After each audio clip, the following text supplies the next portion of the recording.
අද Ruiz diary තුළින් ඔයාලට අරගෙන ආවේ වේස්ට් මැනේජ්මන්ට්. එහෙම නැත්නම් අපද්‍රව්‍ය කළමනාකරණය ගැනයි.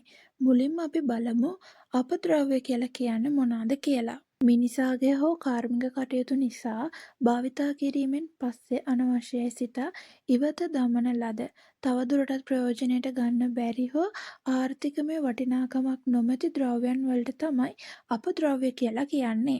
අපද්‍රව්‍ය තුළ විවිධ සංඝටක හඳුනා ගන්න පුළුවන්. ඒ තමයි කඩදාසි, රෙදි කැබිලි, ආහාර හා ගෙවතු අපද්‍රව්‍ය, කාඩ්බෝඩ්, වීදුරු, ලෝහ, ප්ලාස්ටික් වගේ දේවල්. අපද්‍රව්‍ය කළමනාකරණය කියලා කියන්නේ අපද්‍රව්‍යයන් නිසා වන පාරිසරික බලපෑම අවම කිරීමට ඒවා ආරම්භ වන අවස්ථාවේ ඉඳලා බැහැර කිරීම දක්වා ඇති සියලුම කටයුතු හා ක්‍රියාමාර්ග ඇතුළත් සමස්ත ක්‍රියාවලියට. අපද්‍රව්‍ය වල තියෙන ස්වභාවය, ප්‍රභවය වගේම ඒකේ සංයුක්තය අනුව මේවා වර්ගීකරණය කරනු ලබනවා ප්‍රධාන වශයෙන් කොටස් දෙකකට. ඒ තමයි උපද්‍රවකාරී අපද්‍රව්‍ය සහ උපද්‍රවකාරී නොවන අපද්‍රව්‍ය විදිහට.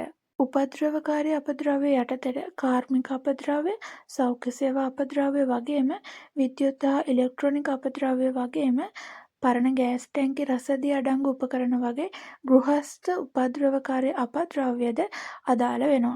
උපද්‍රවකාරී නොවන අපද්‍රව්‍ය යටතට කෘෂිකාර්මික අපද්‍රව්‍ය, ගෘහස්ථව ජනනය වන අපද්‍රව්‍ය හා නාගරික අපද්‍රව්‍ය තමයි ඇතුළත් වෙන්නේ.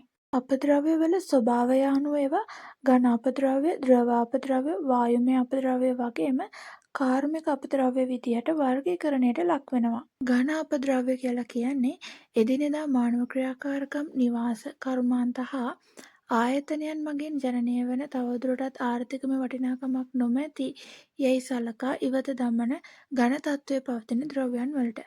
මේ ඝන අපද්‍රව්‍ය වර්ගීකරණයට ලක් කරනකොට ඒවා නාගරික ඝන අපද්‍රව්‍ය, ගෘහස්ථ ඝන අපද්‍රව්‍ය, වෙළඳපොළ ඝන අපද්‍රව්‍ය, ආයතනික ඝන අපද්‍රව්‍ය, වීදි හා වෙරළබඩ ඝන අපද්‍රව්‍ය, කර්මාන්ත තුළ ජනනය වන ඝන අපද්‍රව්‍ය, කෘෂිකාර්මික ඝන අපද්‍රව්‍ය හා උපද්‍රවකාරී අපද්‍රව්‍ය විදිහට වර්ගීකරණය කරන්න පුළුවන්.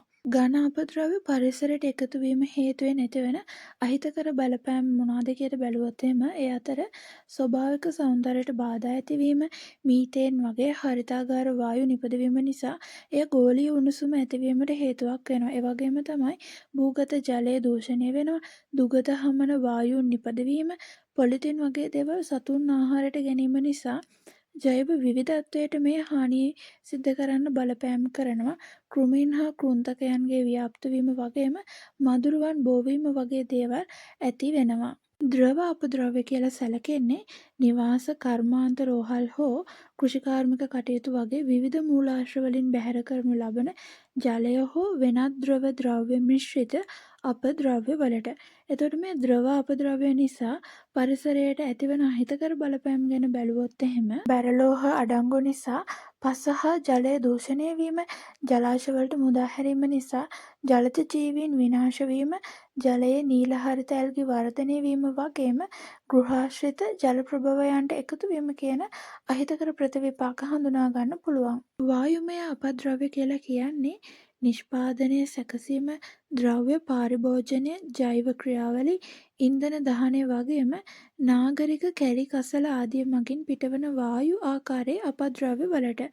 මේ වායුමය අපද්‍රව්‍ය හේතුවෙන් පරිසරයට සිදුවන අහිතකර ප්‍රතිඵල ගත්තොත් එහෙම ශ්වසන ආබාධ වැනි සෞඛ්‍ය ගැටලු ඇතිවීම, හරිතාගාර වායු නිසා මිහිතලයේ උණුසුම් වීම, අම්ල වැසි ඇතිවීම වගේම ඕසෝන් වියනට හානි සිදුවීම වැනි අහිතකර ප්‍රතිඵල හඳුනා ගන්න පුළුවන්. නිෂ්පාදන ක්‍රියාවලින් වල අතුරු ඵල ලෙස ජනනය වන ද්‍රව, ඝන හෝ වායුමය ද්‍රව්‍ය වලට තමයි කාර්මික අපද්‍රව්‍ය කියලා කියන්නේ. මෙම කාර්මික අපද්‍රව්‍ය හේතුවෙන් පරිසරයට සිදුවන අහිතකර බලපෑම් අතර ජලයේ දූෂණය නිසා පානීය ජල අර්බුද ඇතිවීම, පාංශු දූෂණය සිද්ධ වෙනවා, විෂ ද්‍රව්‍ය සිරුර තුළ තැන්පත් වීම වගේ දේවල් ගන්න පුළුවන්. අපද්‍රව්‍ය කළමනාකරණය කරන්න පුළුවන් ක්‍රම මොනවාද කියලා බැලුවොත් එහෙම ඒ අතර අපද්‍රව්‍ය ප්‍රභවයේදීම අපිට පුළුවන් දිරා යන හා නොදිරන විදිහට වෙන් කිරීමක් කරන්න. ඊළඟට තමයි කොම්පෝස්ට් නිෂ්පාදනය කරන්න පුළුවන්. ඒ කියන්නේ ගෘහස්ත දිරා යන අපද්‍රව්‍ය යොදාගෙන කොම්පෝස්ට් බඳුන් හෝ වලවල් මගින් අපිට පුළුවන් පොහොර නිපදවන්න. ඒ වගේම තමයි ප්‍රතිචක්‍රීකරණය. ඒ කියන්නේ ප්ලාස්ටික්, වීදුරු, කඩදාසි හා ලෝහ වගේ අකාබනික ද්‍රව්‍ය අපට නැවත අමුද්‍රව්‍ය විදිහට භාවිතයට ගන්න පුළුවන්. ඒ වගේම තමයි නැවත භාවිතය කියන්නේ බෝතල්, බෑග් වගේ ද්‍රව්‍ය බැහැර කරන්නේ නැතුව නැවත නැවත භාවිතා කරන්න පුළුවන්නේ.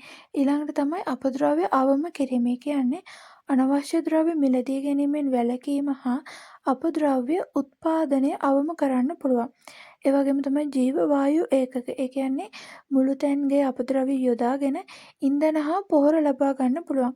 ඒ වගේම තමයි විද්‍යාත්මක බැහැර කිරීම.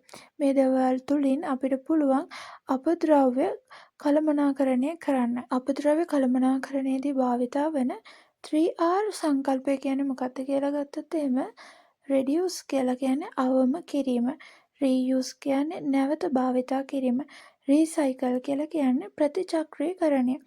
එහෙනම් මේ 3R සංකල්පයේ වාසි මොනවාද කියලා බැලුවොත් එහෙම පරිසර දූෂණය අවම වීම. ඒ කියන්නේ ප්ලාස්ටික්, පොලිතින් භාවිතය අඩු කිරීම සහ ප්‍රතිචක්‍රීකරණයට ලක් කිරීම නිසා පරිසරයට මුදා හරින හානිකර ද්‍රව්‍ය ප්‍රමාණය අවම වෙනවා. ඊළඟට තමයි ස්වභාවික සම්පත් සංරක්ෂණය කරගන්න පුළුවන්. ඒ කියන්නේ අමුද්‍රව්‍ය විදිහට ජලය, වනාන්තර හා ඛනිජ සම්පත් භාවිතය අඩු වෙලා අනාගත පරම්පරා සඳහා මේවා ඉතිරි වෙනවා. ඒ වගේම තමයි කසල කළමනාකරණය. කියන්නේ කසල කඳු පිරී යාමේ ගැටලුවට දිගුකාලීන විසඳුම් ලැබෙනවා වගේම තමයි අපද්‍රව්‍ය බැහැර කිරීමේ පීඩනයද අඩු වෙනවා. ඊළඟට තමයි ආර්ථික වාසිය. ඒ කියන්නේ ප්‍රතිචක්‍රීකරණ කර්මාන්ත හරහා නව රැකියා අවස්ථා බිහි වෙනවා වගේම තමයි ආනයනය කරන අමුද්‍රව්‍ය ප්‍රමාණය අඩු වීමෙන් රටේ ආර්ථිකයටද මෙය වාසියක් වෙනවා. ඊළඟට තමයි හරිතාගාර වායු විමෝචනය අඩුවීම. මේ නිසා නිෂ්පාදන ක්‍රියාවලීන් සහ කසල දහනය කිරීම අඩුවීම නිසා වායු දූෂණය හා හරිතාගාර වායු විමෝචනය අවම වෙනවා. ඊළඟට තමයි තිරසාර පරිසරයක් නිර්මාණය වෙන්න මේ හේතුවක් වෙනවා. ඒ කියන්නේ ඉවතලන ද්‍රව්‍ය නැවත නැවත භාවිතා කිරීම මගින් සම්පත් වඩාත් කාර්යක්ෂමව පරිහරණය කරන්න පුළුවන් වෙනවා. තවත් මේ වගේ කරුණු දැනගන්න රුවිස් ඩයරි එක එකතු වෙන්න.